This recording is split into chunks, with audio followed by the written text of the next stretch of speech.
One channel, different shows, everything entertaining. Make a Path presents Let's Talk. Alright guys, you guys know I have a little meter. I'm going to put the meter in the beginning of the episode because this is going to be a hot topic in the comments. This was not a great episode for me.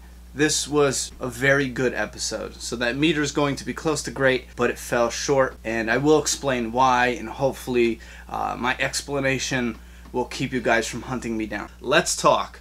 The Walking Dead, 503, 4 walls and a roof. Right off the bat, the start of 503 picked up immediately right where we left off. And through Gareth talking to Bob, we actually found out that the termites were the ones leaving a trail. They were actually making those X's, the same ones on the tree that Morgan was following. It's kind of like their breadcrumbs to go back home, and we know that because Gareth says so. So at least now we know that the marks are there to at least make it somewhat believable when Morgan meets up with the group down the line somewhere, because he's clearly following the marks. So he's on Rick's trail. You know what? Holy shit. I just thought of something. How crazy would it be if he did find the map? And coincidentally, Abraham wrote, which I love this, and I love this. Abraham wrote, I'm sorry for being an asshole. I love that touch because Abraham and Rick had their little showdown, and I feel like this is the burying the hatchet. So how cool would it be if Morgan somehow comes across that map? Morgan follows the trail that Gareth and the hunters made to around the church area. Something happened with Abraham and their crew, leading them to meet up with Rick and them, causing Rick to no longer need that map. So Rick leaves the map behind, Morgan finds the map,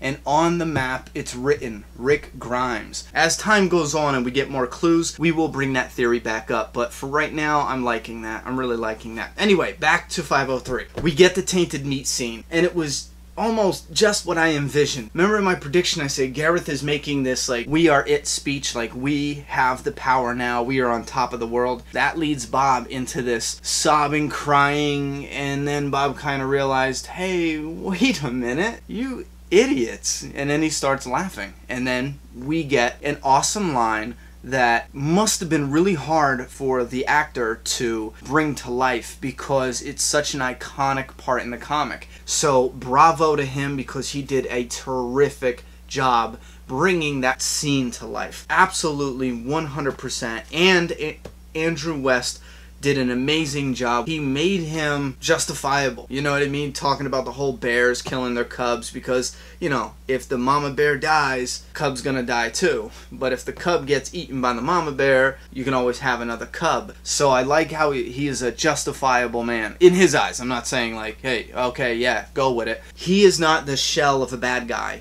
Now, right from the jump inside the church, Abraham wants nothing to do with it, and that makes sense. And I love the dialogue between Abraham and Rick at this moment. However, here lies the major problem that took me out of the episode, and I am probably going to regret saying this, but this is immediately how I felt in this episode. Here we go. The director was, from what I understand, he is a assistant director, and his name is Jeffrey January, I believe. That sounds totally wrong. That is a very unique name. Anyhow, I think he did a fantastic job. It's just there was one method of his directing, of him coaching the actors and piecing it together, destroyed it for me. When Sasha is going at the Father Gabriel and Rick says, you know what, chill, Sasha, and Rick goes after Father Gabriel, he does these pause moments. When the momentum builds up and Rick grabs Father Gabriel and he's screaming at him, it's building up. The tension is building up. The drama is building up. The suspense is building up. Everything builds up. And at that moment, at that particular moment in the episode, it just was at its peak, like the top of a volcano. And then when it came time for Gabriel to explode and do his crying bit, there was that pause which allowed me to settle back down. I have a little name for it. It's when the tension builds, you know, and it sucks you in. I call it the soapbox syndrome. It's where it builds up the tension, builds up the suspense, and it gets to the top of the volcano, and instead of exploding with Father Gabriel's confession, instead of exploding with that, we pause for a moment. We lose the moment. We stop, you know, for just a few seconds, and we give the character, give the actor a soapbox. And now that he has a soapbox, now he slowly takes his turn to stand on the soapbox, and then he does his confession. I call it the soapbox syndrome, you know, where you build up something with one character, and then you stop, give the other character a soapbox, build that up, and then you stop, give the other character, you see what I mean? I would have preferred it to build up and explode. I lost the moment. However, I don't say this by any means whatsoever as tearing down the director. If I ever had the chance, I would work with him in a heartbeat. It basically like constructive criticism. However, that's like how I felt. If anyone else felt that same way, let me know in the comments below. If you guys loved it, let me know in the comments below. Now, with that said, when Rick was talking to Tyrese when they were digging the grave for Bob, there was a pause. Rick goes, you know what, I never asked you how it was getting here. You know, leaving the prison and surviving. How was it? And Tyrese said it killed me. Rick seemed like he wanted to say something right from the heart, right from the gut, shoot from the hip, and then he had to think about it a minute. There was a long pause, and Rick and him are just shoveling away, and Rick just said, no, it didn't. But that's a really, really, really effective way to use the pause in there, to use that beat, you know what I mean? And when Abraham and Rick are going at it in the church, the tensions are high, and right after Rick shoves Abraham, and Abraham is like in beast mode. And the acting in those scenes, phenomenal. They use the pause again, if you notice. Rick says, you're not taking the bus. Abraham says, try to stop me. Something along the lines of that. There's a pause. I mean, a good, solid pause. Instead of Rick going right after him, they pause a moment. And there's that, yeah, I'm doing this, you know? And then Rick starts coming after Abraham, and Glenn breaks it up, which I love how Glenn is stepping up now. He realizes he's not a runner anymore. He is a voice in this group. You know what I mean? So I love that. I don't want to overlook that. And in their face-off especially, I loved their lines. The dialogue was great, and the reason why the face-off between Abraham and Rick was so powerful is because they both had a point. You know what I mean? We can see and understand where both of these characters are coming from, and we understand what they want because it's logical, it's realistic, and it was just wonderfully done. Rick had an awesome line. He said, we're not leaving. Carol saved your life. We saved your life. And his presentation of that dialogue, Andrew Lincoln, was some of the best delivery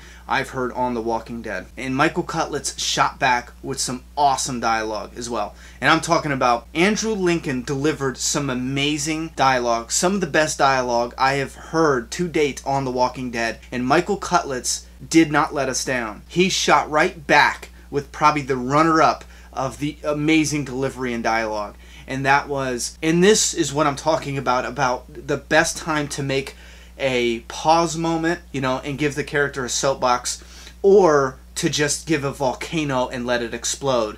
You have Rick said, Carol saved your life, we saved your lives. Immediately, Abraham, immediately, there was no pause, there was no thinking, there was no soapbox. Immediately he exploded because the tension builds. See what I'm saying? Immediately Abraham said, and I'm trying to save yours. And he screamed it from his gut. You know what I mean? I love the delivery of both of those actors. This is what I mean by the Father Gabriel thing. This is what I'm saying by that pulled me out of it. And I just feel like we should have had that same method, that same style in Gabriel's interrogation. And I don't mean to be nitpicking like this. It's just with a show this great, fans have to kind of nitpick at things to keep the show and the creators on their toes. You know, if we stop keeping them on their toes, we'll just have another Z Nation.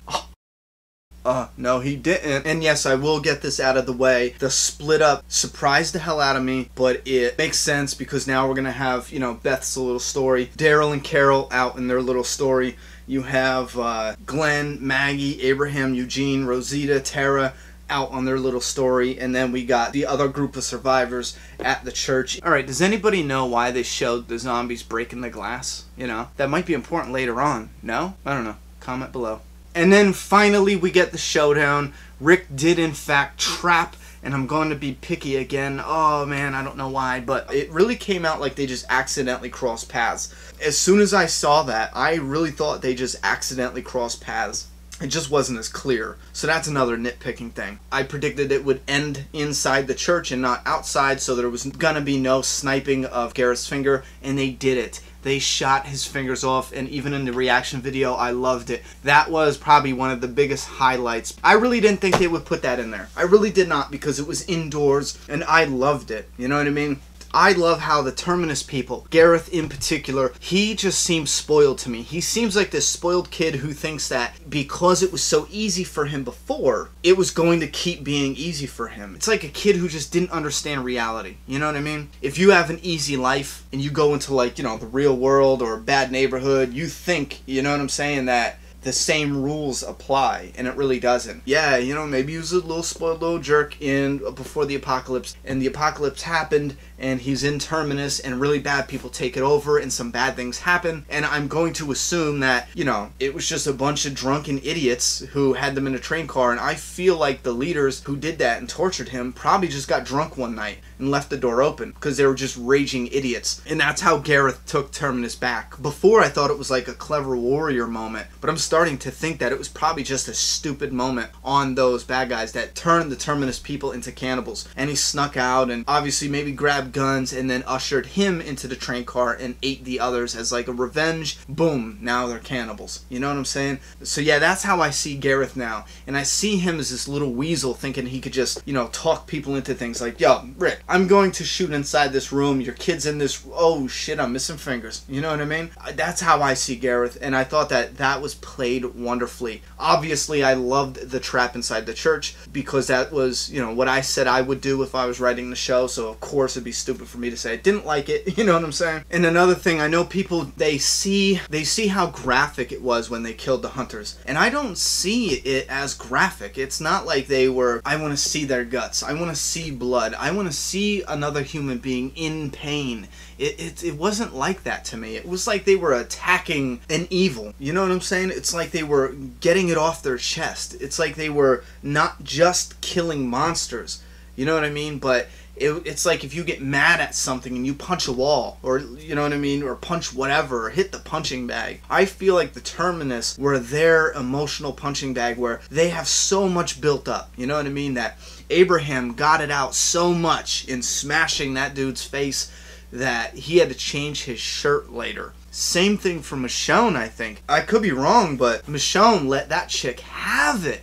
And a lot of people overlook that Michonne got her hands dirty. You know what I'm saying? Did you see the look on the chick's face? No, don't hit me. You know what I mean? Michonne bust her face up. And we also have Sasha. Oh man, I love it. I love this, and I know I've heard one person say that the build-up for the Martin character was so wasteful because we saw him, you know, not being beat to death by Tyrese. He lived. You know, there was no Tyrese Martin confrontation. There was no Tyrese in the group confrontation because he didn't kill Martin. They said it on Talking Dead. They don't have to spoon-feed us everything. He thought he killed that dude. He really, really did. The reason why the dude was alive, it's to show us how bad these people were. First off, he had a speech in the cabin, made himself look like a monster. He gun-butted Bob, drug Bob back to the camp. Then they were eating him, and he was going about how he could just end it now. He was showing himself to be like a clear representation of the rest of the group. And they kept showing him particularly. And the reason was to show how nasty these people are. And then even still, when they're outmanned and outgunned, and he's like, nah, he was the last one to give up. It really showed how vile these people are. So I don't believe it was wasted that he lived through the Tyrese beating. I think it was subtle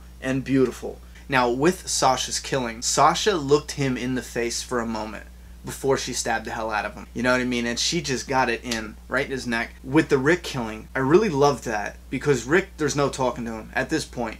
And there shouldn't be. Rick is very stable right now. As soon as he walked up, nah, I don't want to waste bullets. He's looking at this dude like, you're a dead man talking. I'm going to let you simmer in this horror a little bit, because you know, and I know, that you're about to die. The camera angle the director used was perfect, where you can see the red-handled machete clearly on Rick's hip, and Gareth's eyes momentarily look down at the machete, back up at Rick, and they really quickly blurred out with the foreground and everything like that. And the director did that with Maggie's disgusting look. In the foreground, blurry, they show Abraham gun-butting the guy, blood's going everywhere. It's so revolting. and behind them we see Maggie clear in the background, and she has the look on her face that this is revolting. You know what I mean? Necessary, but disgusting. So it's like they're not parading around, you know, being serial killers. This is a disgusting thing that needs to be done, and we're doing it. And when all is said and done, everybody was happy the moment when Michonne got her sword back. I felt that was over-dramatized with Michonne getting her sword back. I would have preferred that scene as well to be a little more subtle, but it was, to me, it just felt like the sword is a representation of all the disgusting things she has had to do. Yet to me, it felt like there was a level of comfort with her. You know what I mean? That she has her sword back. I could be totally wrong. But that's what I got out of the scene. Even though I think it was a little too long, a little too slow for my taste. And before the episode aired, I actually made a prediction. I got it. I was talking to somebody and I thought, oh man, how cool would it be if they do go to kill them inside the church, and the preacher and Father Gabriel says, no, this is a house of God.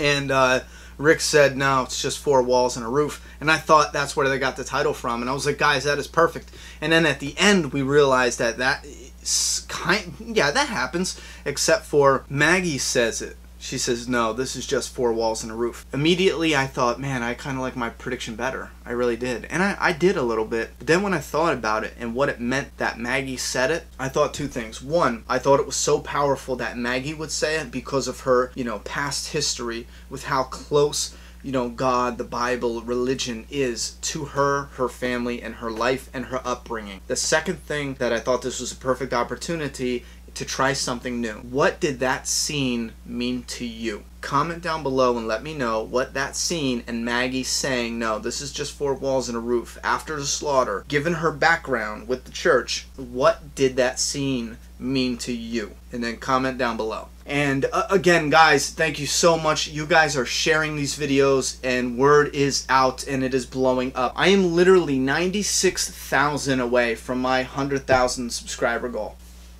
Put out the word. I need like 90-some thousand subscribers.